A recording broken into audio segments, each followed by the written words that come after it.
Gitu ya. Jadi kalau ada orang yang kemudian kita siarkan, tiba-tiba ketemu pemiliknya, pulangin. Kalau enggak ketemu pemiliknya, itu duit buat siapa? Buat yang nemu, ya enggak ada masalah. Ya, buat yang nemu. Jangan ada khurafat. Oh, jangan-jangan nih, ya orang buang sial nih, gitu kan? Kalau diambil terus gimana-gimana? Enggak, ya. Nah itu kalau di tempat kepemilikan umum yang di mana orang lalu lalang, ya kita sulit untuk mencari siapa pemiliknya, maka kembali kepada orang yang menemukannya dari Allah Subhanahu wa taala. Nah, jadi harta riba itu menjadi milik umum, ya.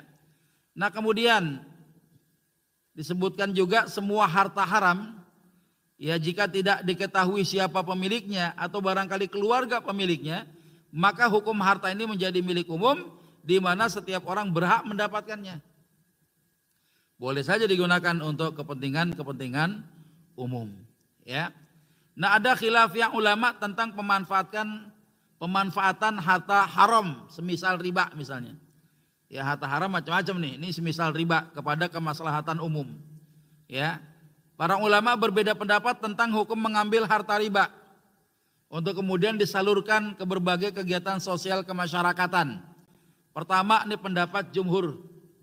Al-Hanafi, Al-Malikiyah, Wal-Hanabilah membolehkan kalau ada harta haram milik seseorang boleh disalurkan sebagai bentuk pemberian yang sifatnya sunnah aja secara umum, ya, mencakup hal yang terdapat kemaslahatan.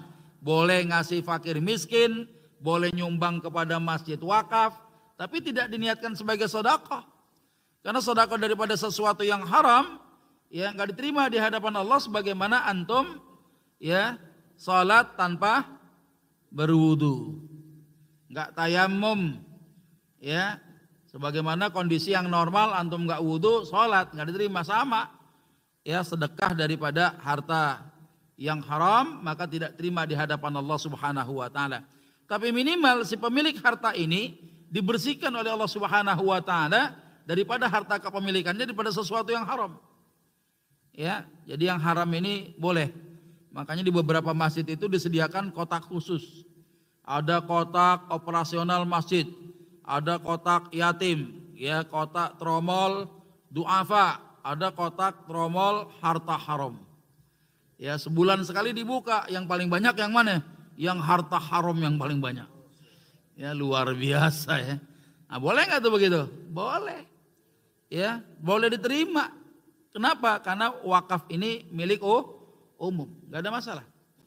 Ya, ini kata pendapat jumhur. Sementara pendapat Ibnu Taimiyah ya menyebutkan disalurkan untuk kepentingan kaum muslimin secara umum, nggak boleh dikasih perseorangan.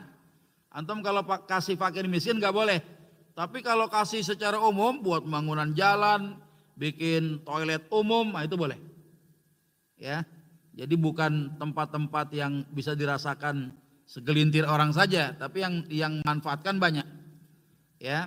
Nah, pendapat daripada ulama-ulama As-Su'udiyah ini agak berbeda nih. Disalurkan kepada kemaslahatan kaum muslimin, boleh ngasih fakir miskin tapi nggak boleh untuk masjid. Alasannya kenapa? Untuk menjaga kehormatan ya Al-Haramain, dua masjid mulia itu. Makanya nggak ada kita lagi sholat tiba-tiba tromol lewat, ya nggak ada ya. Karena untuk menjaga kehormatan itu. Alasannya sih itu sebenarnya. Ya, tapi lagi-lagi ini perbedaan pendapat ulama, intinya apa? Harta haram, haram bagi pelakunya, nggak boleh bagi keluarganya, tapi untuk orang lain. Nah, kemudian ada pendapat lain disalurkan untuk tujuan fisabilillah, untuk jihad di jalan Allah Subhanahu wa taala.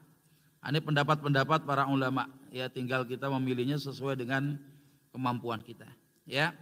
Nah, setelah harta riba tersebut disalurkan, apakah bisa mendapatkan pahala sedekah? Ya, ulama menyebutkan itu bukan merupakan sedekah, tapi ya harta yang insya Allah pemiliknya ini selamat karena bersih hartanya daripada sesuatu yang haram. Alasannya apa? Islam ini melarang kita menyia-nyiakan harta. Ya, harta haram nandek aja di rekening, ya kenyang dia punya lembaga keuangan itu. Ya, atau kita ambil kita bakar aja dah, nggak bener juga. Ya, nggak boleh menyia-nyiakan harta. Maka ada kaidah-kaidah tertentu ulama membolehkan, ya tadi seperti yang saya sampaikan tadi. Ya. Nah, kemudian jika pada harta warisan seseorang terdapat harta riba, maka yang menjadi harta warisannya adalah nilai yang pokoknya saja. Nah, ini kalau seandainya ahli waris tahu. Yang jadi masalah ahli waris nggak tahu. Ini masalah. Makanya kita sebagai calon pewaris yang bakal meninggal dunia, meninggalkan harta warisan, pastikan betul bahwa harta antum adalah harta yang halal. Ya, hati-hati itu, ya.